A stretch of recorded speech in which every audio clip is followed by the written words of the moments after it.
we're going to question the actions of police. No! Question the actions of the perpetrator. They're the ones who we should be focusing our attention on, not the role of the hard-working men and women of the New South Wales Police. If you've listened to me over the years, you would know I'm a huge supporter of our emergency services, namely the hard-working men and women of the cops. Quite a number of them listen to this show, and I often receive emails from those on the front line who write to me about some of the crimes and the growing list of challenges they face on a daily basis. Put simply, it's a really, really tough job. There's the adrenaline of catching criminals, there's the time-consuming nature of investigations, and there's the heartbreak of responding to tragic situations which haunt them for the rest of their careers. They're also forced to make split-second decisions. And it's the reason why I refuse to accept any criticism of police, because if most people to walk a day in their shoes, I reckon they'd struggle. Now, usually the emails from the rank-and-file officers of the New South Wales Police are quite informative, but they're starting to express a level of frustration and a growing sense of angst amongst those who wear the uniform. Why? Because they're being investigated and questioned for simply doing the job they've been trained to do. I was talking to a 20-year veteran of the force over the weekend. He used to love being a cop, but he admitted to me, I no longer fear the criminals I have to confront every day because I'm too busy second-guessing myself because of the scrutiny I'm under. He even said to me, Mark, who would want this job? Now, if that's the feeling across the police force, we've got a significant problem because without them, we have anarchy. In the last 24 hours, we've had 3 critical incident investigations which are established when someone has died or been seriously injured.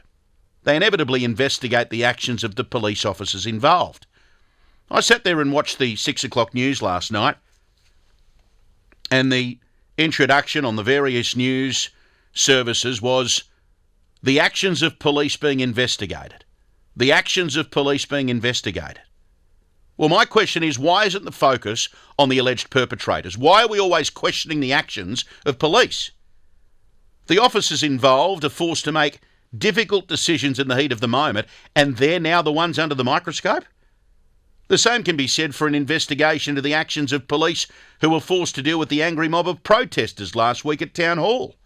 The Law Enforcement Conduct Commission has launched a probe into the lawfulness and appropriateness of police conduct after a significant number of complaints. I mean, what? Lawfulness and appropriateness?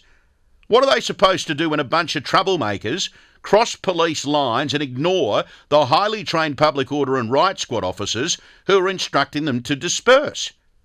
Can someone within the LECC explain how many complaints they've actually received and whether the complaints they've received are actually from protesters who were there on the night? How many of these grievances originate from people who are actually present, and how many so-called digital witnesses who have seized on 15-second social media clips? Just think about it for a second. The LECC is looking into the actions of police because of the complaints and some of these videos on social media. So does that now mean an officer's entire career can be dismantled by a video that lacks context, lacks the preceding 5 minutes of provocation, and lacks any understanding of the special powers and move-on directions that were actively in place? Aren't we just undermining the very authority that's needed to keep our city safe? I was only thinking this morning, if we continue to treat every one of these critical incidents as a presumed failure rather than a tragic reality of a dangerous profession, we'll soon find ourselves with a police force that's too hesitant to act. Ask yourselves this. Is it really in our best interest to have a police force so paralysed by the fear of investigation that they stop doing their job? If the thin blue line keeps being treated as a target rather than a shield, don't be surprised when no one's left to enforce the law. These brave men and women deserve our thanks, not our complaints. They're the people we call when there's an emergency, and they're the people that should have our full and unwavering support. Let me know whether you agree or disagree, but, I kept hearing reports and watching reports over the news. The actions of police are being investigated. Well, hang on a second. What about the actions of the driver who allegedly stole the car and led the police on a police chase? What about the actions of all these other offenders who put the police in that position? But automatically the news reports and automatically we go into this, we're going to question the actions of police. No! Question the actions of the perpetrator. They're the ones who we should be focusing our attention on, not the role of the hard-working men and women of the New South Wales Police. And I make no apologies for getting upset, because if you spoke to the police officers I spoke to over the course of the weekend, they're ready to hand in the badge, they're ready to give it all away.